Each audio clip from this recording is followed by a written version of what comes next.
Hello and welcome to the viewers of this video. This is the Orange Fan here, bringing you another entry for the episode Recap and Thoughts category.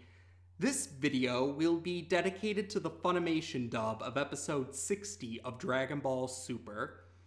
Picking up where we last left off, this episode begins with Beerus saying that future Zamasu, and by extension Goku Black, should no longer be in future Trunks' timeline because he erased present Zamasu's existence in the previous episode, and Beerus claims that a god erasing the existence of another god should affect all timelines.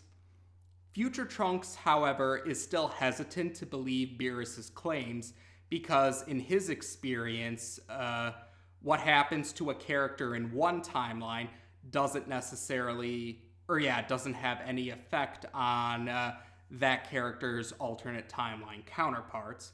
So, as an example, in Dragon Ball Z's Cell Saga, future Trunks and Krillin had killed present Cell, but killing present Cell didn't affect the other cells from different timelines. The Cell from future Trunks' timeline and the Cell from a different timeline who stole a time machine to come to the main timeline, the Cell that became the main villain of the Cell Saga, they were unaffected by present Cell's death. So that's why future Trunks is still hesitant to believe Beerus' claims. Goku, Vegeta, and Bulma all say that they'll join future Trunks on this upcoming trip to future Trunks' timeline to see for themselves if future Trunks' timeline is now safe or not. Goku makes a point to remember to bring the sensu beans this time, and Vegeta says that they should at least come up with a plan just in case their enemies are still around. But before they actually use the time machine to head to the alternate timeline, all the characters currently at Capsule Corporation have a meal first. And after the meal is finished, present Trunks still doesn't understand why his alternate timeline counterpart is hesitant to believe the word of Universe 7's destroyer. So future Trunks takes a moment to tell present Trunks about how time travel works in the Dragon Ball franchise. As future Trunks puts it, while the time machine would take him back into the past, any changes that happen in the past would only affect the future of that particular timeline, as the time traveler's timeline would remain unchanged even by any changes in the past. So he gives a few examples, like future Trunks brings up how the Android 18 of the main timeline eventually turned over a different leaf, married Krillin, and Krillin and Android 18 had a daughter together, Marin, while future Android 18 and future Android 17 for that matter, the android duo from future Trunks' timeline, had remained antagonistic. And it's also worth pointing out that their personalities were different. Future 17 and future 18 were very much evil, while even at their worst, the 17 and 18 of the main timeline wouldn't necessarily be considered evil. Future Trunks also brings up the example with Goku's heart virus. He brought up how Goku died of a heart virus in his timeline, and when he traveled back in time and he gave the Goku of this timeline the vaccine for the heart virus, even though the main timeline Goku didn't die from the heart virus, future Goku still was dead from the heart virus even after the main timeline Goku was saved from the heart virus. So those are the notable examples that future Trunks gives present Trunks about the alternate timelines. Once that explanation has, after he's done explaining this, present Trunks says he now understands what future Trunks means, and he does hope that his alternate timeline counterparts timeline will be safe now. So Future Trunks switches back to the outfit that he wore at the beginning of the saga, and he gets the time machine ready. So Goku, Vegeta, Bulma, and Future Trunks all are in the time machine now, and they head off to Future Trunks' timeline. When they arrive in Future Trunks' timeline, however, they see that West City is still in ruins, and we, the audience, see that, yes, Future Zamasu and Goku Black are still around, and they can sense the energy signatures of the Saiyan trio, so they prepare to confront the Saiyan trio.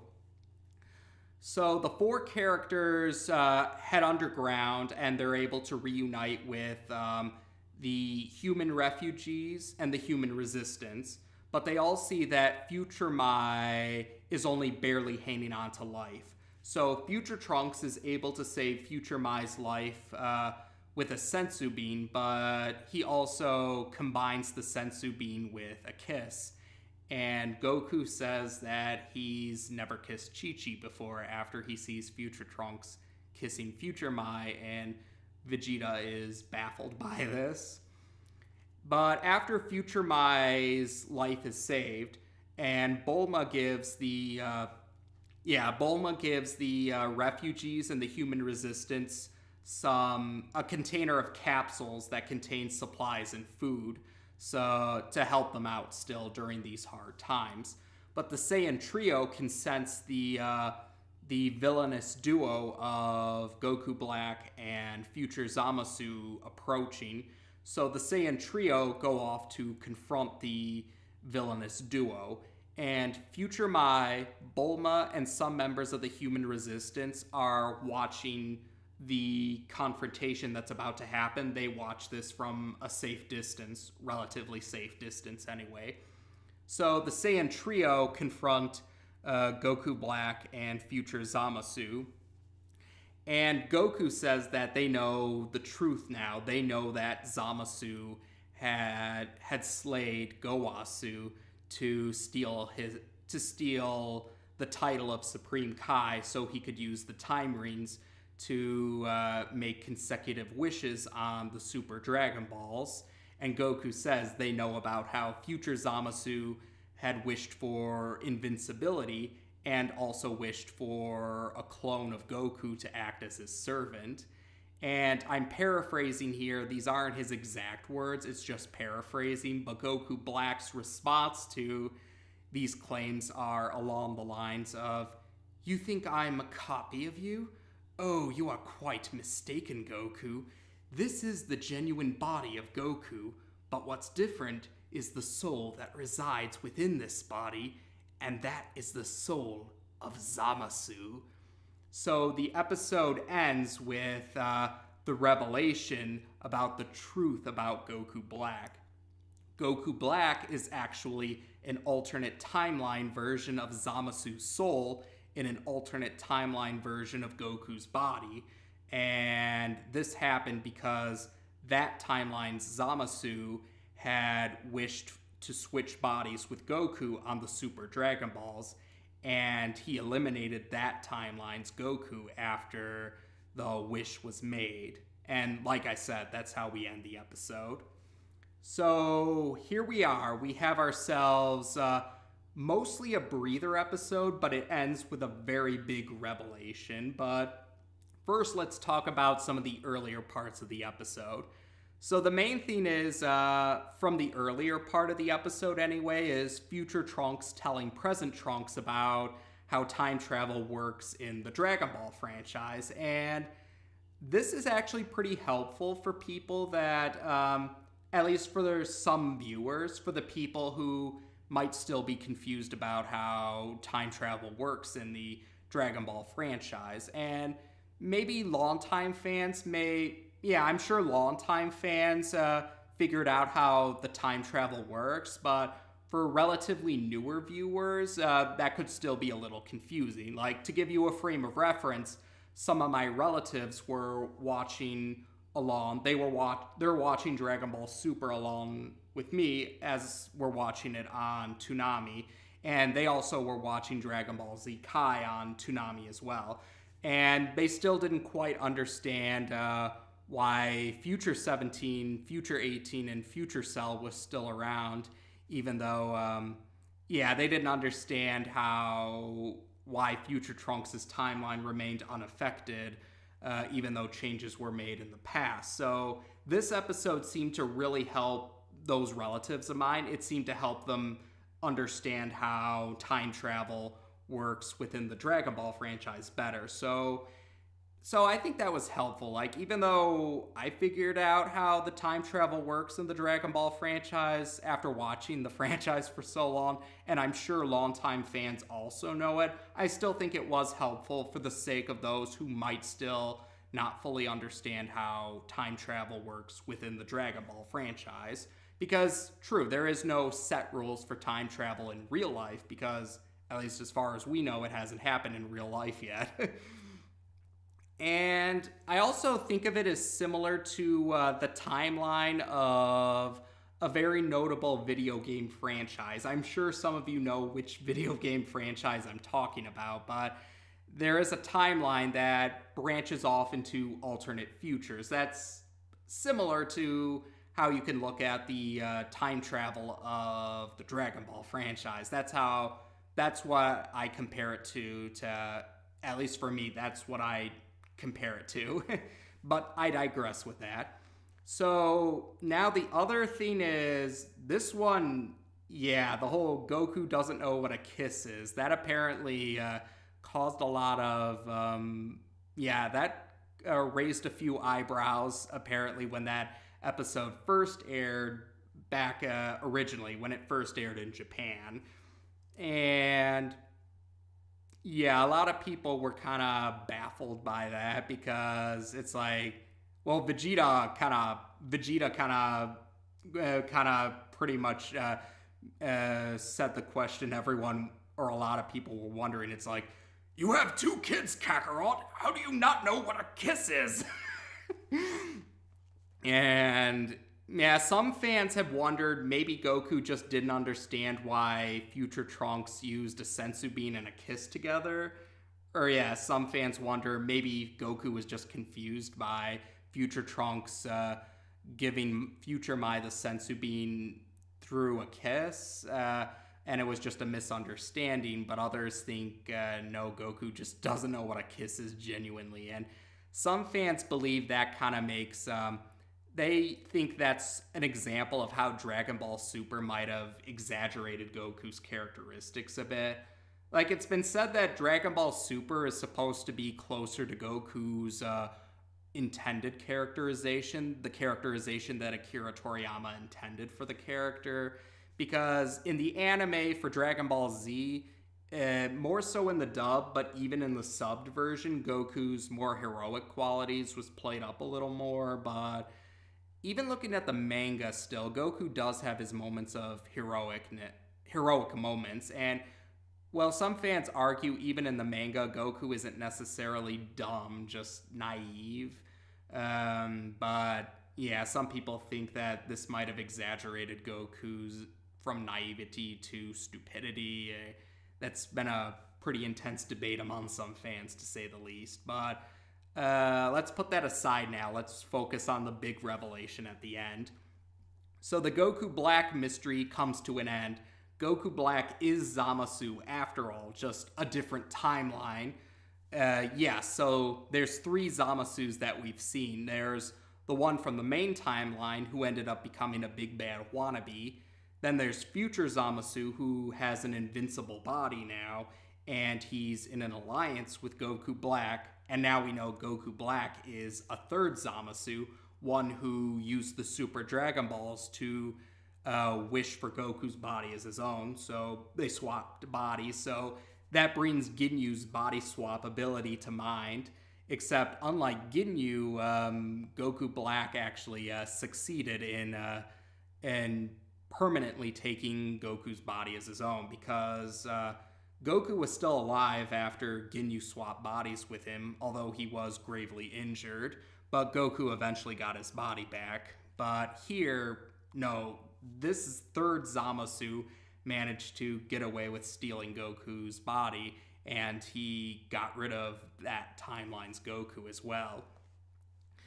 So, oh, that's right. Now we can finally talk about the specifics of Sean Schimmel's Goku Black voice now that the big reveal has happened. So, Sean Schimmel's intentions were for the anime dub was to have Goku Black's changing voice was intentionally meant to be a reflection of how Zamasu's soul had time to adjust to being in Goku's body. So that's why at the beginning of the saga, Goku Black sounded more or less similar to Goku, except maybe slightly more sinister. But now he more or less sounds like Goku's voice with Zamasu's speech patterns. The idea being that as Zamasu's soul had time to adjust to Goku's body, Zamasu's natural speech patterns would become more prevalent. And yeah, in this episode, unlike the previous episode where there was some dialogue with future Zamasu in between the transitions, we actually do get to hear we get a better example of Goku Black's voice now in normal form compared to Super Saiyan Rose form. Like, I can actually hear them side by side now, and yes, there is a difference, but it is a subtle difference. I can say more confidently it's a more subtle difference. Like, Goku Black still seems to have Zamasu's speech patterns in both forms now at this point in time, but they do seem to be more prevalent in his Super Saiyan Rose form. Like, it's stronger in his Super Saiyan Rose form, even if it's subtly stronger, but you can still hear it in his normal form at this point in time.